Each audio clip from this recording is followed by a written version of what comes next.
Hey, James. So there's this really cool phrase called withdrawal strategy, but it sounds complicated. I think someone made it up so us advisors get to feel like we're super smart.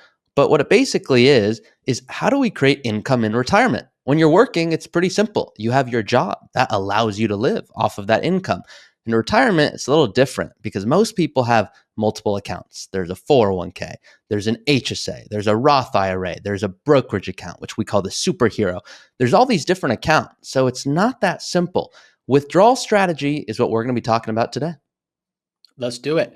This is one of those places, one of those things that can be quite overwhelming if you don't have the proper framework of how do you think about this when you retire. And so we'll give that framework, give some thoughts on that. But where do you want to start with this? Because there's a few things we can talk about. Yeah, let's start about what prompted this. Like, why are we deciding to talk about this? Well, this was from a comment that was left on our YouTube channel, which is how we decide to talk about any topic. So if you're listening to this going, hey, I haven't heard you guys talk about inheritance or I haven't heard you talk about RMDs. Well, we talk about those a lot. But if there was something else you have not heard us talk about yet, please leave us a comment. If you're listening on the podcast app, shoot us an email. Lots of ways to get in touch with us. But this comes from BargainMan458. And yes, I like that username. And they say, I have a traditional and Roth 401k. I'm 65 and retired.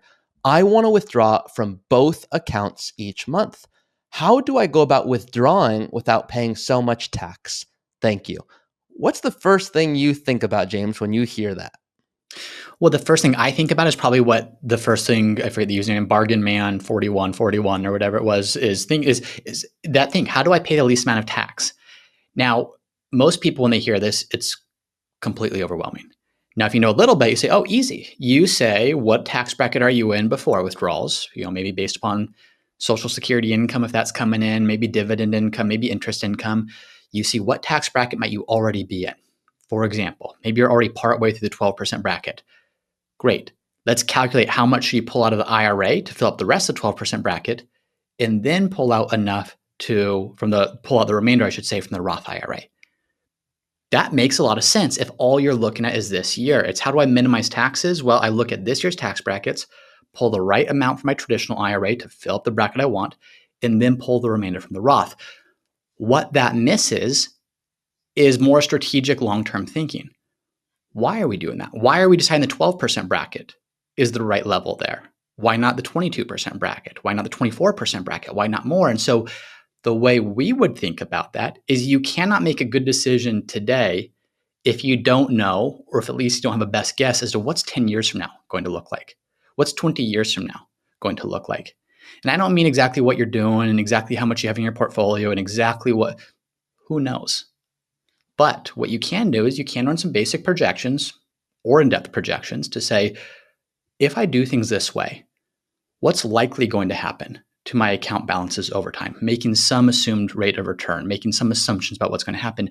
Because the thing that's important, Ari, is not how much are you taking out of your account today, but what are you going to be required to take out of your account when required minimum distributions hit? And that's the piece that most people miss. Because if this individual is saying, okay, I'm going to fill up the 12% bracket today because I really want to keep taxes low today, and I'm fine paying taxes at the 10% and 12% rate, but not a dollar more. And I don't know anything about this individual's portfolio, but if they have $5 million in a portfolio today, they've been a tremendous saver, just use an extreme example. Let's assume all of that's in their IRA and then another, I don't know, any amount in the Roth IRA.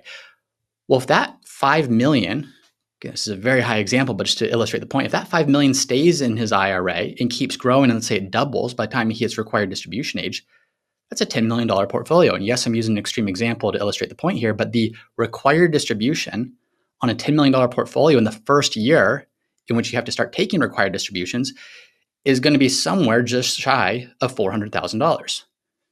Now you think about that time. You have Social Security income, you have maybe dividend income, interest income, and a $400,000 distribution that, by the way, is going to continue going up as you get older. Now you can start to see, okay, I might be in the 32% bracket, the 35% bracket at that time based on those withdrawals. Why on earth would I only be filling up the 12% bracket today? I should be thinking of doing more in conversions today, taking more out of my IRA today to try to minimize that balance and let my Roth IRA grow. And then there's the alternative of maybe that's not the case. So those are the things. I think the missing piece is too many people focus on minimizing taxes today, and they don't look at the big picture. And in many cases, they end up costing themselves over the duration of their retirement because they're too focused on current year tax minimization. Can I pretend to be your client? Absolutely. Okay. So James, I was thinking about eating some cauliflower. Then I was like, that doesn't sound good. I want a candy bar instead. And if you guys know, you know. But early on, I heard about this Roth IRA. So I put like a whatever, 5,000, 6,000. They keep changing the amount every single year. And for those of you, yeah, there's a reason they do that. But they keep changing the amount. But I just always maxed it out because I just want to do the right thing. Now I'm retired. I'm 65. I have $1 million in my Roth IRA and I have $1 million in my IRA. Why don't I just take money out of my Roth IRA right now? It just grew. It's all tax-free. I've been maxing it out. Am I going to ever get to use this thing? Great question. And the first thing that you have to understand is the benefit of the Roth IRA is not when you put money into it. You talk about eating cauliflower. It's not a benefit when you eat it. It doesn't taste good. It's not something that you're glad you did. The benefits come when there's many benefits, but let's say when you're older and you feel like I'm healthy, I feel better, I have more energy. The things that I did at a young age impacted my ability to live a better life at an older age.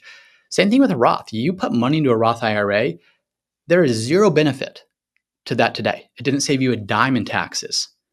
But as that money grows, it grows tax-free. If it grows for 1 year, cool. That's a little bit of growth that was tax-free.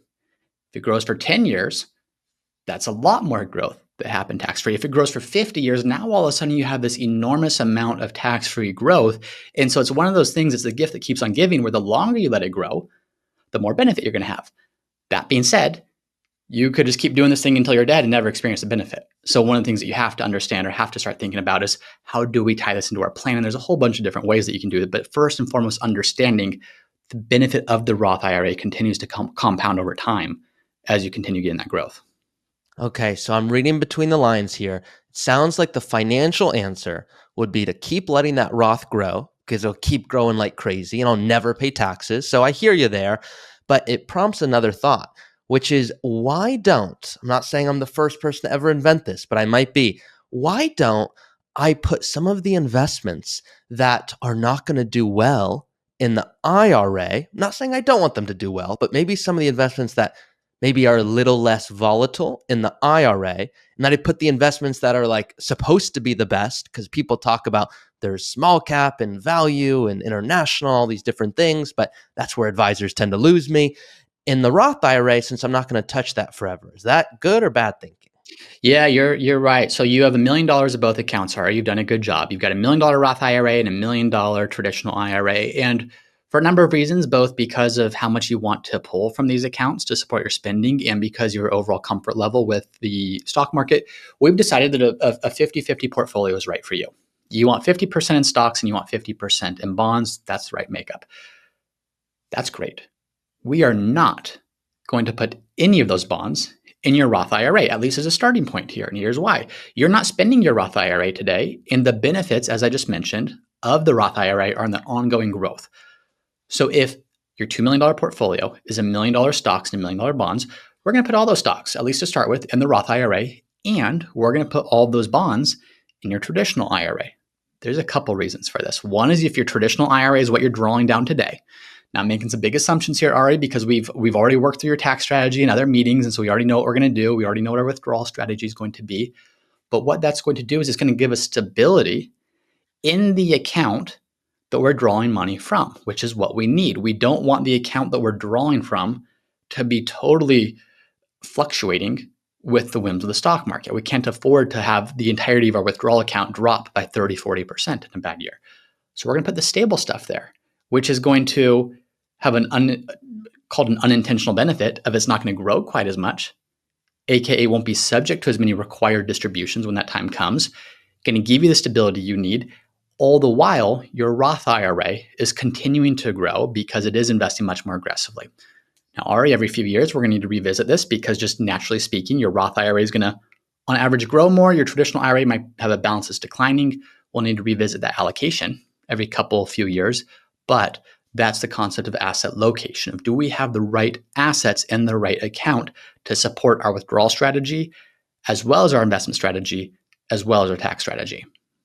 I realize I forgot to tell you something, and this is my fault.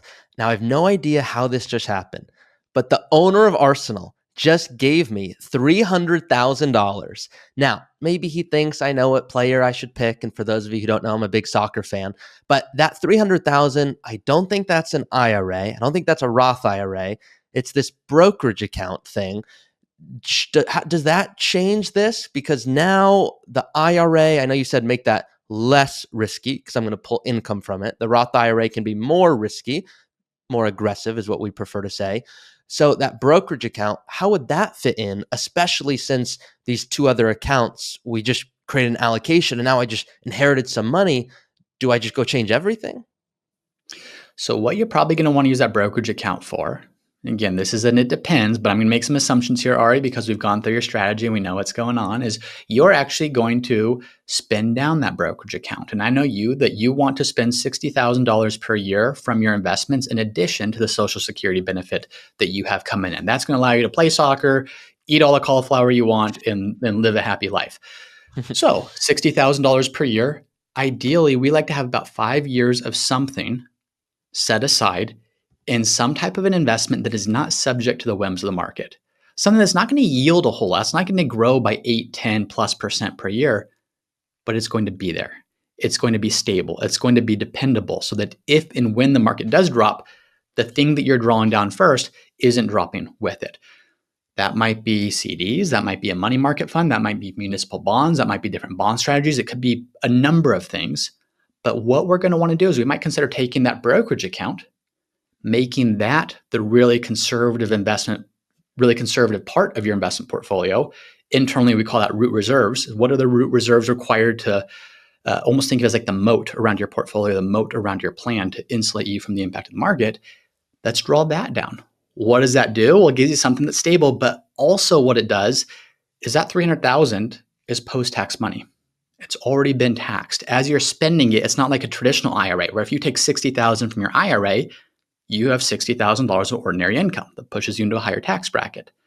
By spending down this brokerage account, it's keeping your tax bracket very low, which means we can now strategically look at your traditional IRA and say, we don't want to spend this, although there might be the case to spend if you want to spend more. We can talk about that next.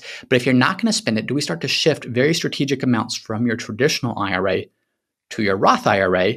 And in doing so, fill up some of the lower tax brackets today. Maybe it's 10%, maybe it's 12%, maybe it's 22% federal bracket. Lower meaning anything that's relatively lower than where we expect you're going to be in the future. Do we fill that up today to prepay taxes essentially at a lower rate today so that now all the growth on that going forward can happen in your Roth IRA, which means you got more tax-free income in the future. And in doing that and in aligning your investment portfolio, I should say the investments in each component of your portfolio, you structured a withdrawal strategy, as you talked about, to meet your needs regardless of what's happening in the market. You have structured an investment portfolio that has the right overall investment mix with asset location happening where the right investments are held in the right account. And you factor this into your tax strategy of what are you doing to strategically minimize your lifetime tax liability by pulling the right money from the right places and converting, in this case, the assets that need to be converted. Two thoughts. First thought, I would like you to be my advisor for the next 80 years. I can just tell, I get a feeling. Second thought is you financial advisors get so excited about these conversion things. And I get it. Pay less taxes over time by paying a little bit more today. So in the future, overall, I pay less, which I get. But, my real question here, would it be safe to say, and this is me now leaving client mode, would it be safe to say, James, that more often than not, it does not make sense to just pull half from a Roth and half from a traditional, and it tends to need to be customized, which is really what I think Bargain Man is asking? Yes, that is the truth. It needs to be customized. It doesn't need to be. I shouldn't say that. You don't have to customize anything. Just expect to pay a lot more in taxes than you need to over the course of your retirement. If you want the right strategy, if you want to know what specifically for you is going to lead to a lower lifetime tax liability, that's not going to happen by accident. It's not going to happen with an arbitrary 50-50 split. It's going to happen with an understanding I should say best guess as to where our tax rate is going to be in the future, a best guess based upon some pretty thorough projections of what will your taxable income be in the future. How does that compare, relatively speaking, to each of those tax brackets we're expecting? And what can we do today at lower tax brackets or potentially higher, depending on the situation, to offset the imbalance between what you're paying today and what you're expected to pay in the future?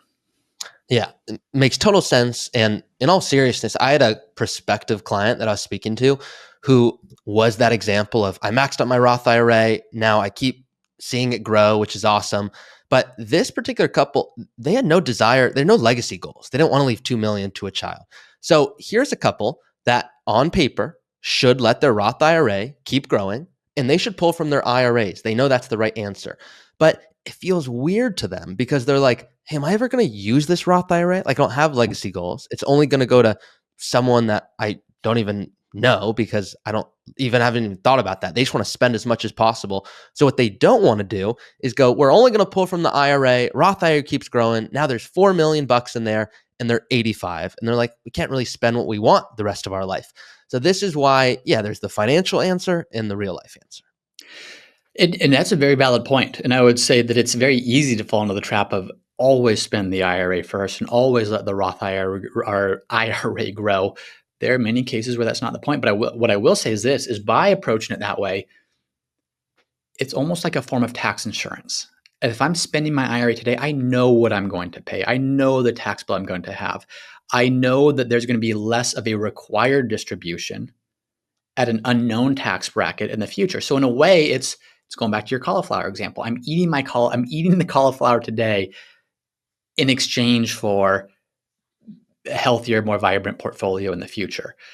In the future, now I can draw from the Roth IRA of okay, I'm not required to take certain distributions from it. I'm not required to be in a certain tax bracket that maybe I don't want to be in and could have avoided if I'd done some planning. So there is this element of don't defer it forever if you don't have legacy goals. But this is why it's more important to say, I think that sometimes people, advisors included, put the cart before the horse of we try so hard to maximize a tax strategy because we can see on paper how many tens of thousands or hundreds of thousands or millions of dollars in total value it's going to add. But then people start making lifestyle decisions based upon what's best for them tax-wise. Then, and this is real, people stop taking vacations that are the types of vacations they want to live because they're terrified to take more out of their IRA and ruin the tax strategy that's going to lead to so much lifetime value. So, well, what are we doing it for at this point? Why are we putting the cart before the horse? Why are we focused on the wrong thing here? And so there has to be this holistic view of Roth conversions are giving you more flexibility in the future. They're giving you more freedom in the future. They're giving you the ability to have more options in the future. But also keep in mind, the future is never actually going to be here. The future is always sometime in advance, and at some time you do start having to spin the right accounts, and there is a time for that as well. I want to reiterate that last point because I had a client that was coming to me going, hey, you're going to be upset. I'm like, why? I don't get upset that easily. They're like, no, you're going to be upset. I go, bring it on. And I had no idea what it was. And they're like, I think that I really want to take this vacation, but it's going to impact the Roth conversion strategy. So I don't know if that makes sense. And I was like, this is the reason we're doing this, is so you can take those trips. So I absolutely want to harp on that point of don't let the tax tail wag the life dog. Yes. If you're doing that, you've lost the point. You've missed the point. You're going to have a whole bunch of tax-free money and a lot of regrets at the end of the day. Yeah. So I fired them as clients. No, I'm just kidding. I want everyone to always know that, the life that we're talking about here, finances play a huge role here, but it's so you can really do what you want to do. So for that couple, it's, hey, let's go back to the drawing board. Like, you want to do these conversions, you want to pay less taxes, great. But first, would you rather retire earlier? Would you rather spend more? Would you rather help family? Like, what's the real goal? Which is, of course, what we do here at Root Financial. So where can people find us if they want to get this holistic approach? People can find us at rootfinancial.com. And real quick, Ari, this is why we talk about our Sequoia system. And anytime someone reaches out to Root, we take them through our Sequoia system. This is our upfront process to design a financial plan. And it is very intentional, the order in which we do things. Because if someone's like, okay, it's time to work with a financial advisor because I got insurance questions or tax questions, or should I buy this home? Should I retire? If you're not asking the right questions in the right order, you're going to end up in this position that we talked about, where maybe you do nothing but the right conversions and end up missing out on life because of it. And so as we walk through Sequoia system, it starts with purpose. What are we actually trying to accomplish here? Take the money off the table. What does a good life look like for you? What do you want to do to avoid regret at the end of your retirement? How do we define a successful outcome? That has to be the first pillar. If we don't start with that, then everything else is going to it's a house built on sand. It's just not going to stand there. So start with that. Start with purpose. That happens in our kickoff meeting. Then let's design the income strategy. How much can you spend in retirement? What does that look like? When can you retire? What can you do the things that you expressed you wanted to do? And where would you be pulling from certain accounts? Then we go into investments to say, how do we then design the right investment portfolio to support that desired level of income, to support that income when the market's up, when the market's down, when the market's everywhere in between. But that's based upon the income strategy, which is based upon the life vision, the life goals that you have. Then we talk about taxes. Then we talk about insurance to say, how do we make sure this is all protected? Then we talk about estate planning to make sure, how is this all protected? But there's a very intentional order that if you ask the right questions, but in the wrong order, or you do the right things, but in the wrong order, you may end up doing things wrong, because you have to understand what are the big rocks here and what are the things that are designed to optimize the thing that you have to start with, which is that life well lived we always talk about. So rootfinancial.com is where people can find us. They can book a call there. If people just want to know more about content, stuff that we're doing, we both have LinkedIn pages. We both have Instagram pages. James Knoll's mine. This topic, so this airs on both of our podcasts. So I have the Ready for Retirement podcast. You have the Early Retirement podcast. We also have a Root Financial specific YouTube channel. So if you're not already following there, follow along at Root Financial on YouTube. And Ari, what about you? What have I missed in terms of you're everywhere? So where can people I'm follow everywhere. along with what you're doing? Yeah, you can find me at Trader Joe's. No, you can find me at Early Retirement Ari. That's on Instagram. And then if you're watching right now or listening, we have our Root Collective. So that's a community where no matter where you're at, your stage of your financial journey, you can join in there. And it's one thing to hear from James and I. It's another thing to get to communicate with others about where you're at and going, yeah, I wish I would have considered doing that conversion, or I wish I would have held off and actually went to Tulum and had more fun there and get more insight. So definitely encourage you to check that out, all in the description of this episode for all of those links. Awesome. Well, very good. That is all we have today. Thank you everyone for listening, and we'll see you next time. See ya.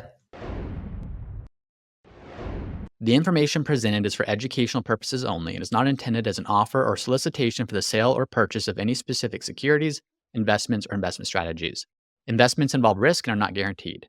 Any mention of rates of return are historical and illustrative in nature and are not a guarantee of future returns. Past performance does not guarantee future performance. Viewers are encouraged to seek advice from a qualified tax, legal, or investment advisor professional to determine whether any information presented may be suitable for their specific situation. Once again, I'm James Knoll, founder of Root Financial, and if you're interested in seeing how we help our clients at Root Financial get the most out of life with their money, be sure to visit us at www.rootfinancialpartners.com.